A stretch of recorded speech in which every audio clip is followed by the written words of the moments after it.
자, 오늘 읽은 본문 말씀 가지고 사명자의 자세, 하나님의 부름을 받고 또 하나님 일에 쓰임 받기 위해서는 분명한 믿음의 자세가 있어야 됩니다. 특별히 오늘 우리 중부노예 남전도회 연합회 또 임원으로 부름 받고 하나님의 일을 위해 쓰임 받는 우리 남전도회 임원들과 또 우리 모든 사익동교회 성도님들, 어떤 믿음의 자세를 가져야 되는가, 그것을 한번 살펴보도록 하겠습니다. 첫 번째 우리가 가져야 할 자세, 먼저 예배자가 되라는 것입니다. 자, 받아합시다. 먼저 예배자가 되십시오. 오늘 아브라함을 중심으로 좀 살펴볼 건데요, 아브라함을 보면 우리가 흔히 아브라함을 믿음의 조상이다, 믿음의 표상이다, 그렇게 많이 이야기하죠. 아브라함을 통해서 하나님이 부르신 믿음의 사람은 어떤 삶을 살아야 되는지를 우리가 교훈받을 수 있다는 거예요. 그 가운데 아브라함을 통해서 첫 번째 배우는 것은 예배자가 되어야 된다는 것입니다.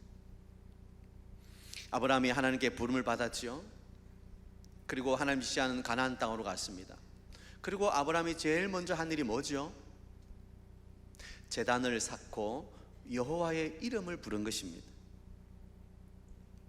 아브라함은 가는 곳마다, 이동하는 곳마다 그가 맨 먼저 한 것은 제단을 쌓고 하나님의 이름을 부른 거예요.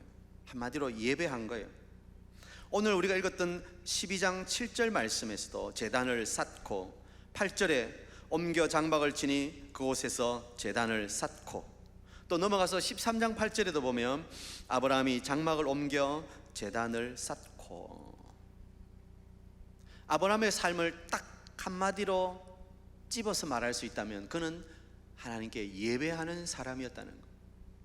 여러분, 하나님이 우리를 부르시고 우리에게 가장 원하시는 삶의 모습이 뭘까요? 그것은 하나님의 얼굴을 구하는 거예요. 전심으로 하나님을 바라보고 예배하는 거예요. 그래서 우리가 잘 아는 이사야서 말씀에 보면 내가 이 백성을 위하여 지었다고 하셨고 나의 찬송을 부르게 하려 함이라. 여기서 말하는 찬송이라는 것은 sing 아닙니다. 노래뿐만이 아니라 거기는 phrase라고 번역을, 그것은 예배라고 번역될 수 있는 거예요. 하나님이 우리를 창조하시고 지으시고 부르신 목적은 우리가 하나님을 예배하기 위해서입니다. 그 아브라함의 예배가 아들 이삭에게로, 야곱에게로 계속 전수되는 것을 우리가 보게 되지 않습니까? 우리 삶의 목적은 하나님을 예배하는 것입니다. 우리가 잘 아는 누가복음 10장을 보면 마르다와 마리아가 나오죠. 주님께서 그 집을 방문하셨을 때 언니 마르다는 주님을 섬기기 위해서 딸가락 부엌에서 열심히 뭘 만드느라고 분주해요. 그런데 동생 마리아는 도와주지도 않고 주님 발치에 앉아서 주님의 말씀을 듣고 있습니다. 화가 난 마르다가 주님께 고자질을 하지요. 주님, 이게 뭡니까? 저는 이렇게 열심히 하고 있는데 동생은 아무것도 안 하고 그냥 앉아가지고 뭐 하는 겁니까? 그때 주님이 하신 말씀 여러분 기억하시잖아요. 마르다야, 마르다야, 내가 많은 일로 수고하고 헌신하지만 한 가지만이라도 족하다. 마리아는 이 좋은 편을 택하였으니 빼앗기지 아니하리라. 거기는 섬김과 헌신과 봉사가 필요 없다, 그건 아주 하찮은 것이다, 그렇게 말씀하시는 게 아니에요. 우리가 주님을 섬기기 위해서 해야 될 여러 가지 봉사, 섬김 있습니다. 그러나 가장 좋은 것은, 우선되어야 할 것은 뭐라고요? 예배라는 거예요. 주의 얼굴을 구하는 거예요. 하나님 말씀을 듣는 거예요. 사랑하는 우리 남전도회 협의회 회원 여러분, 그리고 사랑하는 성도 여러분, 여러분은 일하는 자가 아니라 예배하는 자가 되시기를 축복합니다. 이 연합회 사역을 하다 보면 행사에 바빠질 경우가 있어요. 그래서 일이 자꾸 중심이 되고 예배가 중심이 되지 않을 때가 있어요. 그런데 우리의 본질이 어디에 있는지를 다 생각해야 됩니다. 우리의 본질은 일을 하기 위해서 있는 것이 아니라 하나님을 예배하기 위해서 있다는 거예요. 우리 흔히 말하는 대로 to do가 중요한 게 아니에요. 내가 어떤 일을 할 거냐가 중요한 게 아니라 내가 어떤 존재인가 하나님 앞에서, 그게 중요한 거예요. 아브라함은 어딜 가든지 먼저 제단을 쌓고 하나님을 바라보고 하나님의 이름을 부르는 예배자였다는 거예요. 우리 중고노예 남전도회와 우리 모든 성도님들이 먼저 예배자가 되시기를 축복합니다. 두 번째, 아브라함을 통해서 배우는 건 먼저 기도자가 되라는 것입니다. 받아합시다. 먼저 기도자가 되십시오. 아브라함은 어디 기도했나? 아브라함이 기도했다는 성경의 말씀을 찾기가 사실은 쉽지는 않죠. 그러나 18장을 보면 아브라함이 자기 조카 롯을 위해서 하나님과 마치 씨름하듯이, 그 손자 야곱이 그 야복강 강가에서 천사와 씨름하듯이 끈질기게 하나님께 기도하는 장면 나오잖아요. 천사들이 와서 소돔성을 멸할 것이라고 말했을 때 아브라함이 하나님 앞에 서서 뭐라고 말합니까? 하나님, 의인을 악인과 함께 멸하시렵니까? 그 성에 의인 50명이 있으면 멸하지 말아 주십시오. 그리고는 또 45명, 40명, 30명, 20명, 몇 명까지요? 10명까지 끈질기게 하나님과 씨름하듯이 기도하는 아브라함의 모습을 우리는 잘 알고 있지 않습니까? 아브라함은 기도하는 사람이었습니다. 그는 무엇보다도 하나님 앞에 대면하기를 원했어요. 기도는 뭡니까? 기도는 하나님과 나와만 대면하는 거예요. 사람이나 상황을 보는 것이 아니라 내 시선을 하나님께로 고정하는 거예요. 그래서 우리가 부르는 찬송가 중에서도 모든 시선을 주님께 드리고 살아계신 하나님을 느낄 때, 그러잖아요. 내 모든 시선을 하나님께 드리면 살아계신 하나님을 느끼는 거예요. 그때는 상황이, 나를 둘러싸고 있는 문제가 더 이상 문제가 되지 않는 거예요. 아브라함은 기도하는 사람이었어요. 물론 결국 소돔은 그 의인 10명이 없어서 불심판을 받지요. 그런데 그 심판 가운데 조카 롯이 그래도 불 가운데 구원받을 수 있었던 이유가 뭡니까? 아브라함의 기도 때문이에요. 성경은 이렇게 말하지요. 창세기 19장 29절, 아브라함이 그 지역의 성을 멸하실 때, 곧 롯이 거주하는 성을 엎으실 때 하나님이 아브라함을 생각하사, 이게 생각했단 말은 새 번역으로 보면 기도를 기억하사 이렇게 번역했어요.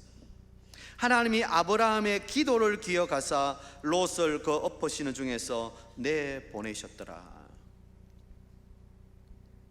아브라함은 기도의 사람이었어요. 하나님의 일을 하는 믿음의 사람의 우선순위가 뭔가요? 기도예요. 바울도 자신이 그 선교 사역을 감당하면서 항상 성도들에게 부탁했던 것은 자신을 위한 기도였어요. 나를 위하여 기도해 달라고 항상 바울은 부탁하지 않습니까? 기도 없이는 사역할 수 없고, 기도는 모든 사역보다 우선이고, 기도가 최고의 사역인 것을 우리는 알아야 되는 것입니다.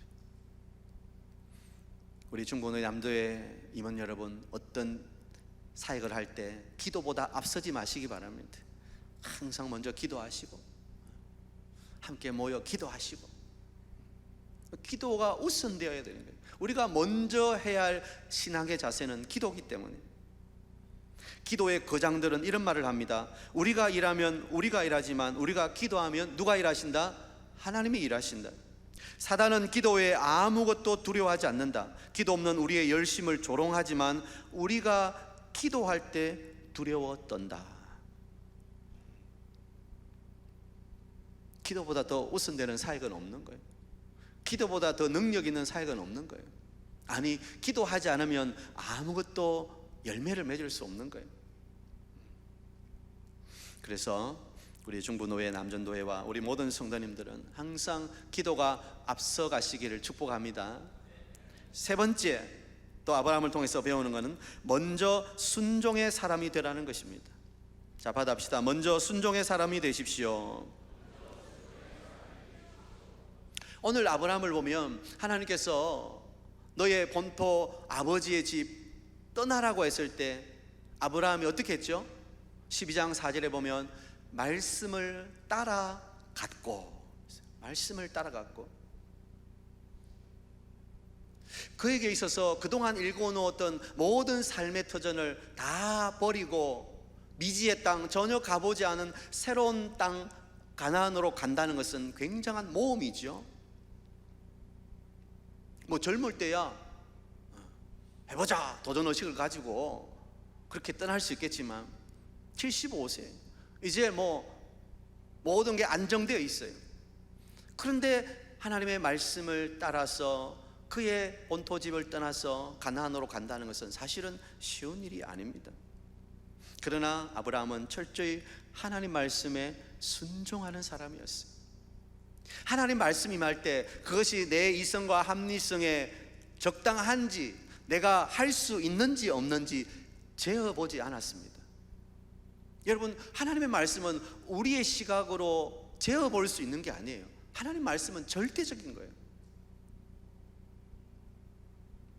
우리가 잘 아는 그의 아들 이삭을 바칠 때 22장에 보면 하나님께서 내 아들 독자 이삭을 모리아산에서 내게 번제로 바치라고 할 때 아브라함이 어떻게 했죠? 22장 3절에 보면 아침에 일찍이 일어나, 그는 정말 하나님께서 이러실 수가 있나, 100세 얻은 아들, 하나님께서 약속하셔서 주신 아들을 이제 모리아산에 가서 번제는 뭡니까? 죽여서 각을 뜨고, 그죠? 그냥도 아니고 아들을 자기 손으로 찔러야 되고, 아이고 그 끔찍한 일을. 아브라함은 과연 하나님이 이런 명령을 내리실 수 있나 재어보거나 또는 과연 내가 일을 할 수 있을까 돌아보지 않았어요. 그는 하나님 말씀에 어떻게 순종했어요? 즉각 순종했어요. 전적으로 순종했어요. 절대 순종했어요. 아브라함은 토달지 않았어요. 하나님, 이것은 이래서 안 될 것 같고요, 저건 저래서 안 될 것 같고요. 하나님 말씀 앞에 절대적으로 순종하는 거예요. 그때 하나님은 이 아브라함의 믿음을 보시고 뭐라고 하십니까? 내 씨로 통해서 열방이 복을 받게 될 것이다. 이는 내가 나의 말을 준행하였음이니. 그렇게 말했어요. 하나님이 복 주실 때는 근거가 있어야죠. 하나님이 우리에게 은혜 베푸실 때 뭔가 이유가 있어야 될 거 아닙니까? 우리가 하나님 말씀대로 준행할 때 하나님은 복 주시기를 아까워하지 않으시는 거예요. 우리는 믿으면 구원받습니다. 쉽게 그렇게 이야기하죠. 맞습니다. 구원은 믿음으로 받는 거예요. 우리 행위로 받는 거 아닙니다. 그러나 믿음이라고 하는 것은 하나님 말씀에 철저하게 순종하는 것이 믿음이지, 믿음과 순종은 별개의 것이 아닌 거예요. 오늘 제가 오전 시간에 말씀드렸습니다. 순종이 원어로 뭐라고요? 그 몇 시간 더 지나지 않은데 다 까먹으셨어요. 순종은 샤마라고 그랬죠. 샤마. 쉐마. 쉐마가 뭐라고요? 듣는다, 듣는다. 하나님 말씀을 듣는 것, 그것이 순종이고 그것이 하나님이 우리에게 원하시고 좋아하시는 삶이에요. 사랑하는 우리 남전도의 여러분, 또 우리 사랑하는 성도 여러분, 하나님 말씀은 절대적인 기준이에요. 그래서 우리는 말씀을 캐논이라고 하는, 캐논은 잣대라는 의미죠. 그 말씀의 잣대를 재어보면 되는 거예요. 자는 삐뚤삐뚤하지 않아요. 자는 딱 일직선. 우리 모든 삶의 잣대는 하나님 말씀에 있고 그 말씀에 순종하는 것, 샤마, 하나님 말씀을 듣는 것, 그것이 우리가 해야 할 자세라는 거예요. 자, 네 번째, 먼저 익숙한 것과 결별하십시오. 네 번째 우리 믿음의 자세, 사명자의 자세는 익숙한 것과 결별하는 것입니다. 받아합시다. 익숙한 것과 결별하십시오. 오늘 읽었던 본문 1절에 보면 하나님께서 아브라함에게 뭐라고 하셨다고요? 너의 고향과 친척과 아버지 집을 떠나라. 참된 믿음의 삶은 어디에서 나오는가 하면 떠남에서 나오는 거예요. 내가 늘 익숙한 것이 좋은 면도 있지만 사실은 그것이 가장 위험한 거예요. 그 익숙함이 의미 없이 반복되면 거기에는 내용이 없고 마음이 담겨 있지 않고 그냥 습관적으로 반복할 수 있기 때문에,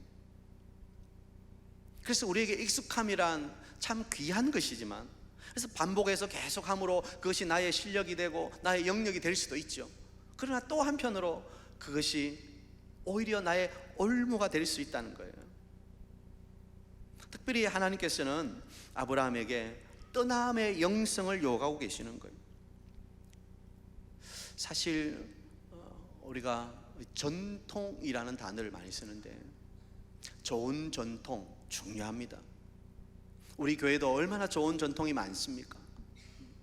그 좋은 전통들은 받아들이고 또 계속해서 발전시켜 나가야 됩니다. 그러나 과거에 했기 때문에 현재도 그대로 답습한다면 그것은 문제가 생기는 거예요. 오늘날 삶의 자리에서 과거에 했던 일이 거울이 되어서 오늘의 삶으로 재창조가 일어나지 않으면 그것은 과거에 했던 그냥 의미 없는 반복으로 그칠 수가 있어요. 우리 젊은이들이 우리 어르신들 말씀하면 뭐라 그래요? 아유 꼰대 뭐 그런 말 하죠. 또 나 때는 말이야 그래서 라떼 이야기 하죠. 아름다웠던 과거의 영적인 추억 좋아요, 가져야 돼요. 그러나 그 익숙함에 젖어서 오늘의 삶에 아무런 재창조가 일어나지 않는다면 그 익숙함 속에 우리의 영은 죽어가고 있는 거예요. 날마다 새로워져야 돼요. 날마다 일신 해야 되는 거예요. 날마다 새로워지지 않으면 안 되는 거예요. 여러분, 우리가 과거에 했던 것들을 그대로 답습하는, 그래서 새로운 것을 창작해내는 영적인 모험이 없다면 그 인생은 신앙은 시들어가고 있고 어쩌면 위기 상황이라고 생각해도 틀리지 않는 것입니다. 어쩌면 우리 남전도의 연합회가 과거에 했던 일을 올해도 반복하고 내년에도 반복하고, 그래서 만일 의미 없이 그 일이 계속 반복된다면 그런 것들은 기도하면서 좀 고쳐야 돼요. 오늘 2024년 또 내년 2025년 하나님께서 우리 남전도회를 통해서 주실 또 하나님의 역사가 뭘까를 고민하고 기도하고 또 새로운 창조가 일어나야 돼요. 과거에 선배들이 했기 때문에 그냥 올해도 그대로 한다, 그 익숙함 때문에 위험해지는 거예요. 여러분 삶도 마찬가지입니다. 매일매일 어쩌면 채바퀴 돌듯이 반복되는 삶이라고 어떤 희망도 소망도 갖지 않고 그냥 그렇게 흘러가서는 안 되는 거예요. 새로운 6월을 시작하면서 또 새로운 한 달 하나님이 내 삶의 걸음걸음을 어떻게 인도하실지 기대하며 새로워져야 되는 거예요. 우리는 날마다 새로워져야 됩니다. 그것은 송구 영신 예배 드릴 때만 하나님 새로워져야 되겠습니다, 그렇게 하는 게 아니에요. 우리 매일의 삶에 하나님이 그것을 요구하고 계시기 때문에 우리 남전도와 우리 사랑하는 성도 여러분, 익숙한 것과 결별하고 날마다 새로운 것을 모험하는, 도전하는 그런 여러분 되시길 바랍니다. 마지막으로 먼저 영원한 것을 소망하라는 것입니다. 자, 받아합시다. 영원한 것을 소망하십시오. 우리는 흔히 우리 때에 모든 것이 이루어져야 된다고 생각해요. 지금 내가 하는 이 삶의 자리에서 모든 게 결정 나야 된다고 생각해요. 그 열매가 있어야 된다고 생각해요.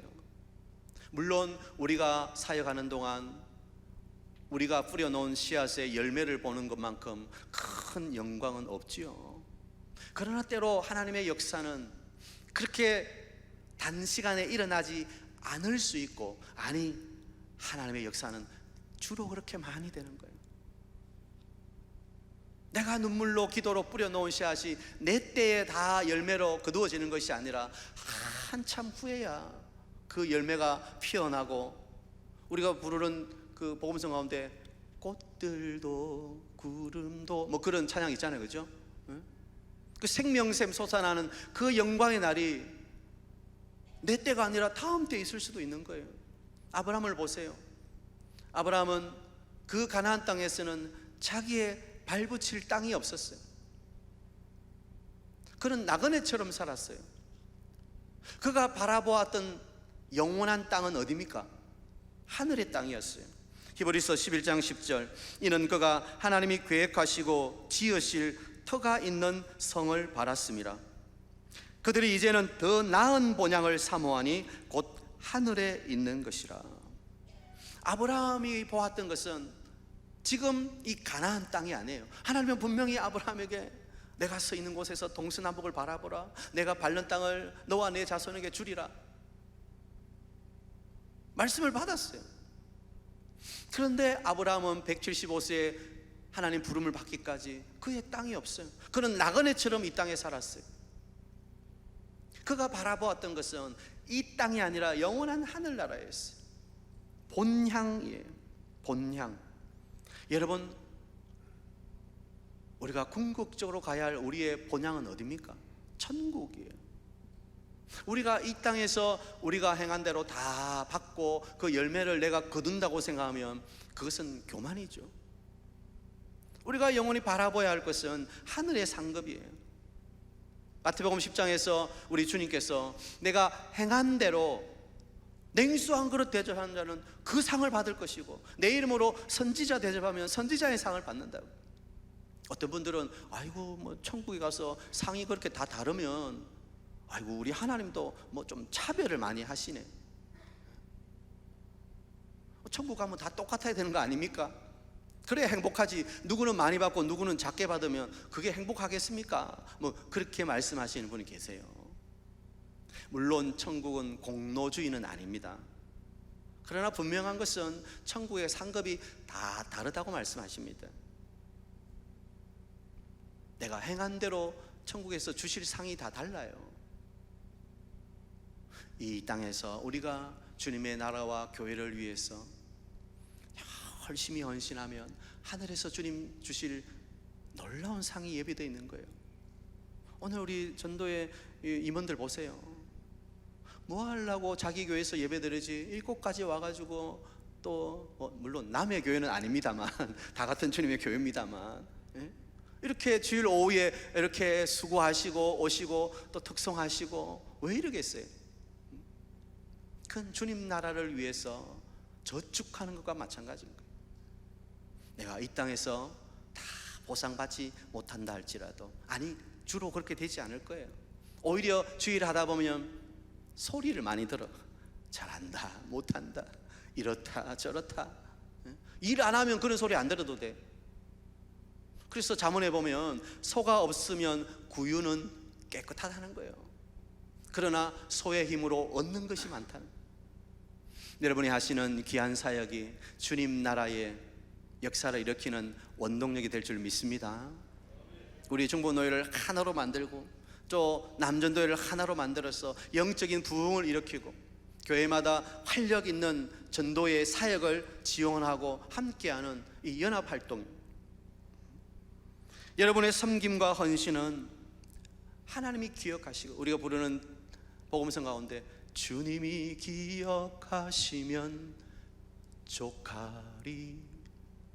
사람에게 인정받고 사람에게 칭찬받고 사람이 아니라 우리 주님이 기억하시고 주님이 칭찬하시면 족한 거예요.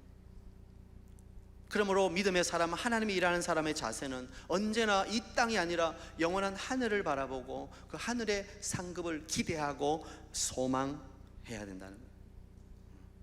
내가 한 사역에 대한 보상은 하늘나라에 있습니다. 여러분은 지금 저축하시는 것과 똑같아요. 저축하면 우리 통장에 칙칙 찍히잖아요. 그건 반드시 그 내 돈이에요. 지금은 보이지 않아. 은행에 있기 때문에 내 손에는 없어. 그러나 분명 그건 내 돈이에요. 믿음의 사람의 신앙은 이와 같은 거예요. 우리는 이 땅이 아니라 영원한 하늘을 소망하고 하늘에 우리의 시선을 두고 그날 우리 주님께서 우리에게 주실 칭찬과 하늘의 상급을 기다리며 묵묵하게, 사람이 알아주든 몰라주든 사람의 칭찬에 연연하는 것이 아니라 오직 주님만을 바라보며 믿음으로 나아가는 것이 바로 사역자의 자세고 믿음의 사람의 자세라는 것을 꼭 기억하시기 바랍니다. 우리 남전도에 수고하시는 모든 임원들과 우리 사이동의 모든 성도님들이 오늘 아브라함을 보면서 참 우리가 살아가야 하는 믿음의 삶의 자세가 어떠해야 되는지 잠시 살펴보았습니다. 아브라함처럼 어느 곳에서나 먼저 예배하시고 기도하시고, 그리고 여러분 순종이 제사보다 낫다고 그랬죠. 그렇죠? 익숙한 것과 결별하시고 우리의 영원한 상급이 하늘에 있음을 믿고 하늘을 바라보며 살아가는 나그네와 같은 인생의 삶을 사는 여러분 다 되시기를 축복합니다.